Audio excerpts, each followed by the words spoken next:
প্রিয় পাঠকেরা, তোমরা দেখছো স্বপ্নপূরণ এডুকেশন চ্যানেল।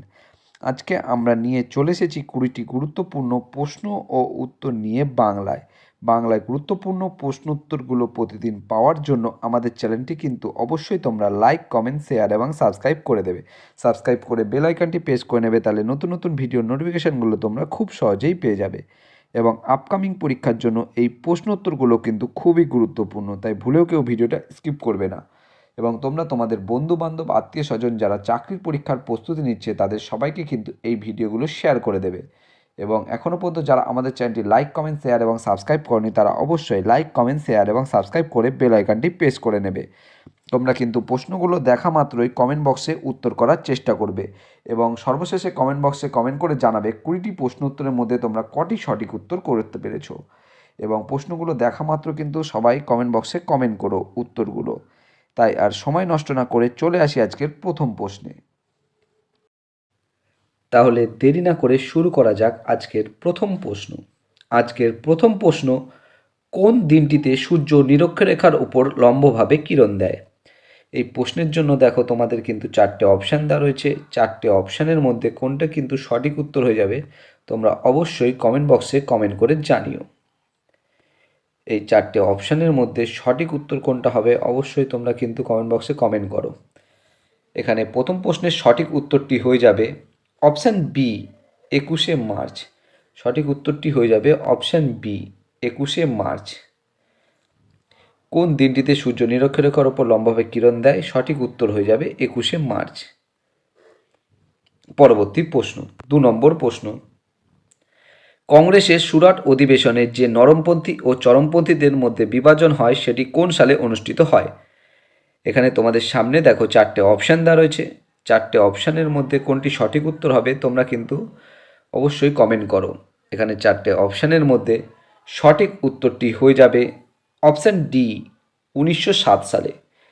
কংগ্রেসের সুরাট অধিবেশনে যে নরমপন্থী ও চরমপন্থীদের মধ্যে বিভাজন হয় সেটি 1907 সালে অনুষ্ঠিত হয়েছিল। এবং তোমরা কিন্তু কমেন্ট বক্সে কমেন্ট করে জানাবে, এই প্রশ্নটার উত্তর কিন্তু কমেন্ট বক্সে কমেন্ট করে জানাবে 1907 সালে সুরাট অধিবেশনে কংগ্রেসের হয়ে সভাপতিত্ব কে করেছিল।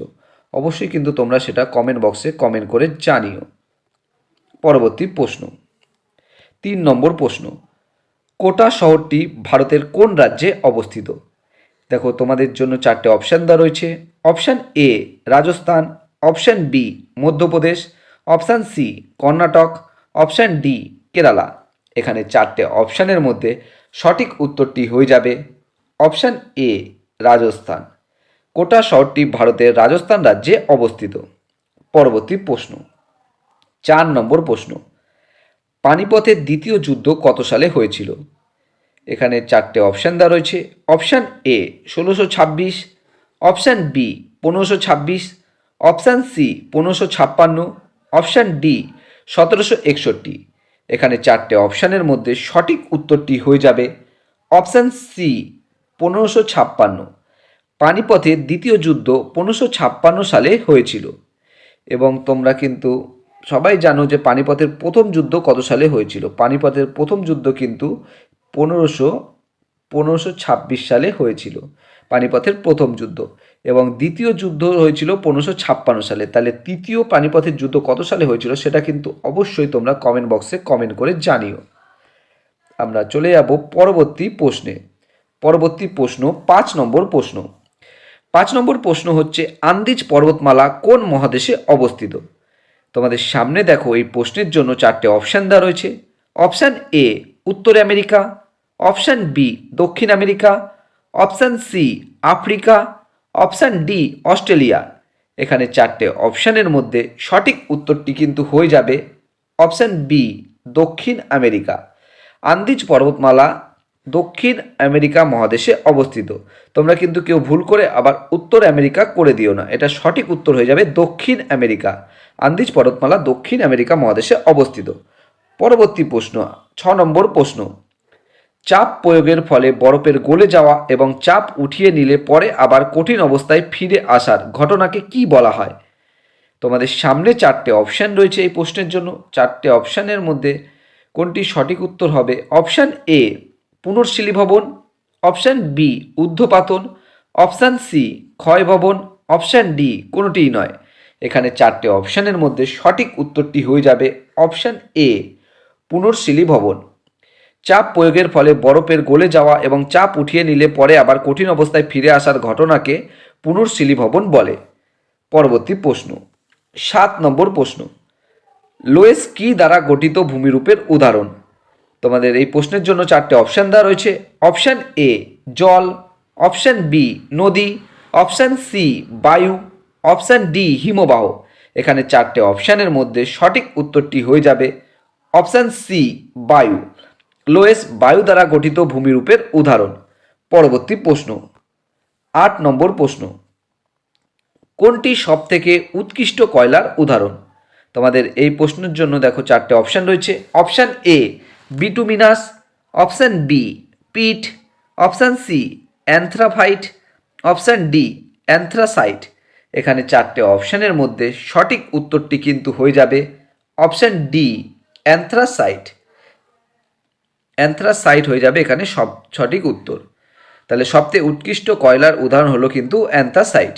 পরবর্তী প্রশ্ন 9 নম্বর প্রশ্ন, পেশোয়া শব্দের অর্থ কী? অপশান এ প্রধানমন্ত্রী, অপশান বি পুরোহিত, অপশান সি সেনাপ্রধান, অপশান ডি বণিক। এখানে চারটে অপশানের মধ্যে সঠিক উত্তরটি হয়ে যাবে অপশান এ প্রধানমন্ত্রী। পেশোয়া শব্দের অর্থ প্রধানমন্ত্রী।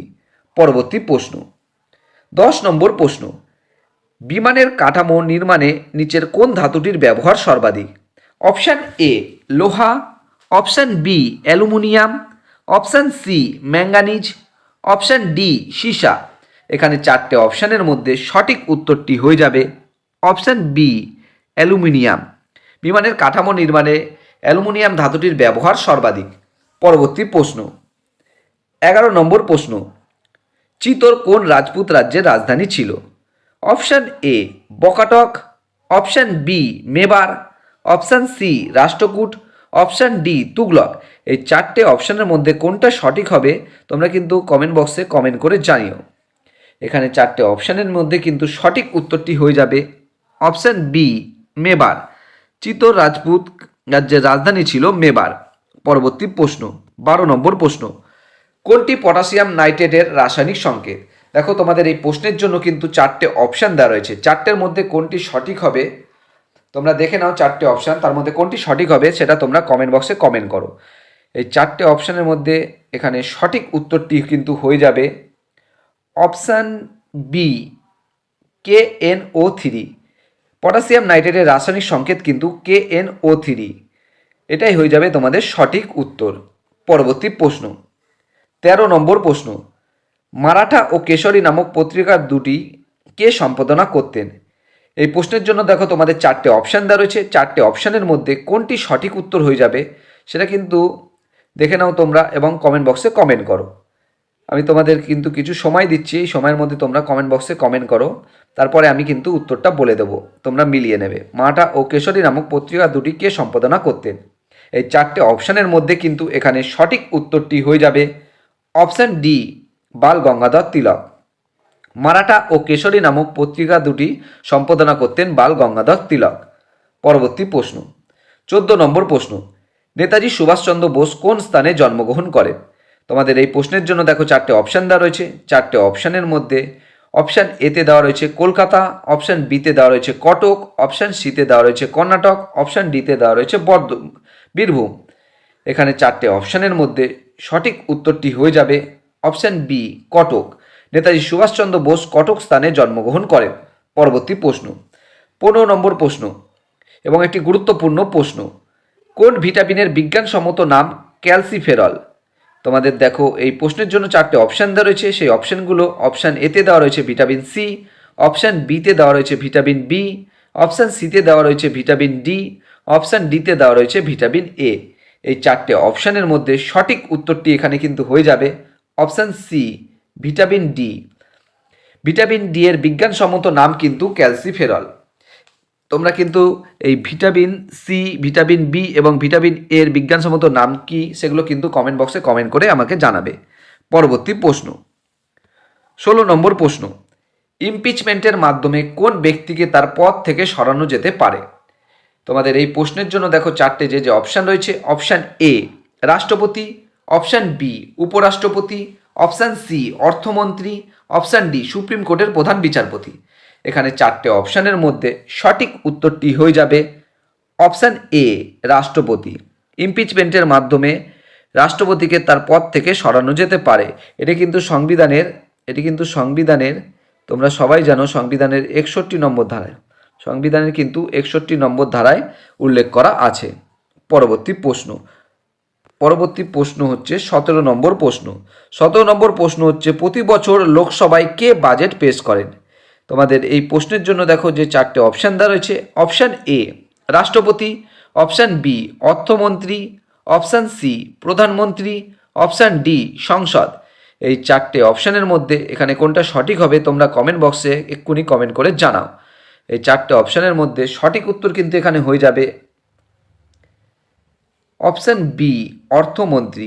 প্রতি বছর লোকসভায় অর্থমন্ত্রী কিন্তু বাজেট পেশ করেন। পরবর্তী প্রশ্ন 18 নম্বর প্রশ্ন। কেদারনাথ তীর্থস্থানটি কোন রাজ্যে অবস্থিত?